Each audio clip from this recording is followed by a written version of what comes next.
Some nights, the hardest person to deal with isn't anyone else. It's you. And not because you hate yourself. It's just because you're tired. Tired of the same struggles. Tired of the same thoughts. Tired of promising yourself that tomorrow you'll do better. And then tomorrow comes. And somehow, you're still you. There's a strange kind of exhaustion that comes from fighting yourself all the time. Trying to be better. Trying to be stronger. Trying to be the version of you that you wish existed already. But instead you keep running into the same weaknesses, the same fears, the same patterns. And after a while, you don't even get angry about it anymore. You just sigh. Like, man, I am just so over me. The strange thing is, a lot of people carry that feeling quietly because we don't talk about it much. Because admitting you're tired of yourself feels like a failure. Like you're supposed to have it together by now. Especially if you believe in God. Especially if you've been walking with Him for a while. And then you start thinking, shouldn't I be farther along than this? But when you read the stories of Scripture, you start noticing something. God has always worked with people who were still a mess. Peter stepped out of that boat in faith and then sank 5 seconds later. David wrote songs about trusting God and then turned around and made some of the worst decisions in his life. Paul talked about a thorn in the flesh that never seemed to leave. And at one point he said something that a lot of us quietly understand. He said, "The good I want to do, I do not do.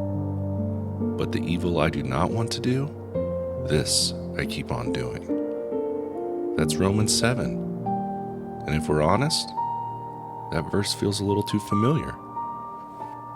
The thing that surprises me, though, is that God never seems shocked by any of this. Not once.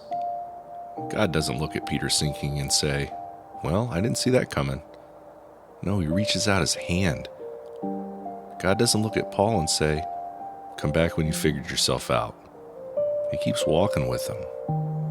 I think sometimes we believe God's patience with us is thinner than it actually is.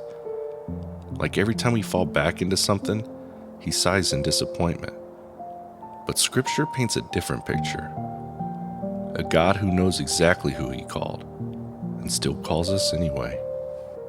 So if tonight you feel a little tired of yourself, if you're exhausted from fighting the same internal battles, you're not the first person to sit in that feeling.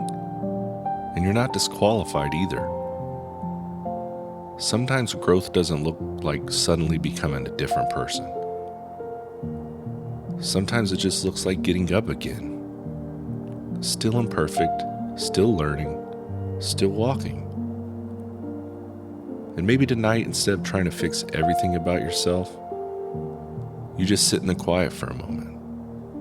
Remember that God already knows every part of you. The strong parts, the weak parts, the parts you wish were different.